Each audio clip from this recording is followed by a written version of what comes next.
Hello and welcome to History Uncovered, where we dive deep into fascinating historical stories. Today, we're going to explore one of the most chilling and bizarre figures in American criminal history. A man whose life would inspire countless horror films, but who was also a real person with a tragic and horrifying story. We're talking about Ed Gein, the man known as Asterisk, the butcher of Plainfield Asterisk, whose gruesome actions would inspire characters like Norman Bates, Leatherface, and Buffalo Bill. Early life Ed Gein was born on August 27, 1906, in the small town of Plainfield, Wisconsin. He grew up on a farm under isolated and strained conditions, with his strict and religious mother, Augusta Gein. His father, George, was an alcoholic, and his brother, Henry, was the only person Ed seemed to have a close bond with. But the Gein family was far from typical.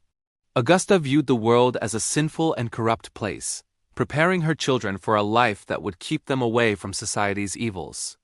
She preached that women were evil and that the world was full of lost souls. Ed looked up to his mother more than anyone else, and her influence would have a devastating impact on his life. Signs of trouble. From a young age, it was clear that Ed's childhood wasn't normal. He was a withdrawn boy, with few friends and very little interaction with other children. His mother kept him distanced from the outside world, controlling nearly every aspect of his life.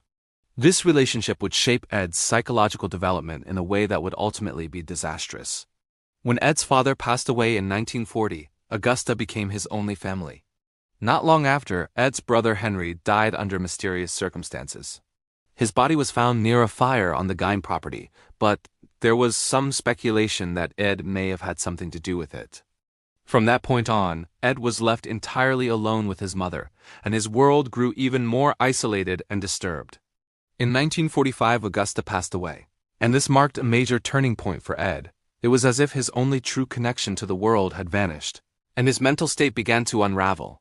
The crimes begin after his mother's death. Ed Gein began to carry out the horrifying acts that would make him infamous.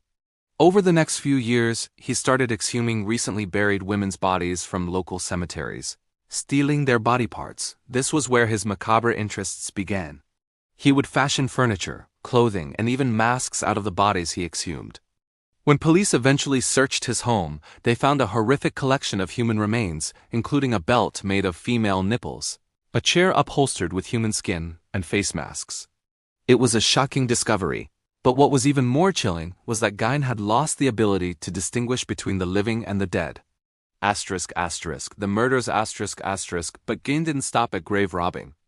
There were two murders that would become the most notorious acts of his criminal career. The first victim was a woman named Mary Hogan, who disappeared in 1954. She owned a local tavern, and Gein shot and killed her. Her body was later found on his property. The second murder was that of Bernice Worden, a local hardware store owner, who went missing in 1957. Her body was found later, dismembered and displayed in a grotesque fashion. It was this murder that led to Ed Gein's arrest. The arrest and trial At his trial in 1957, Ed Gein was not just a murderer, he was a psychological enigma. Doctors who examined him concluded that he suffered from severe mental illness. He was charged with the murder of Bernice Worden, but due to his state of mind, he was found not guilty by reason of insanity. Instead of being sentenced to death, he was committed to a psychiatric hospital where he would remain for over 30 years. Ed Gein died in 1984 at the age of 77.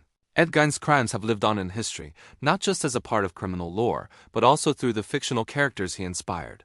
Characters like Norman Bates from Psycho Leatherface from The Texas Chainsaw Massacre and Buffalo Bill from The Silence of the Lambs are all partially based on Gein's life and crimes. But we must ask, was it Gein's mental illness, his traumatic upbringing, or perhaps the overpowering influence of his mother that drove him to commit such horrific acts? Ed Gein is one of the most terrifying figures in criminal history, not just for what he did, but for how his story reflects larger issues in society, such as the effects of trauma, isolation, and untreated mental illness. His story reminds us of the darkness that can exist in the human psyche when it is left unchecked and unaddressed. So there you have it, a glimpse into the terrifying life and legacy of Ed Gein.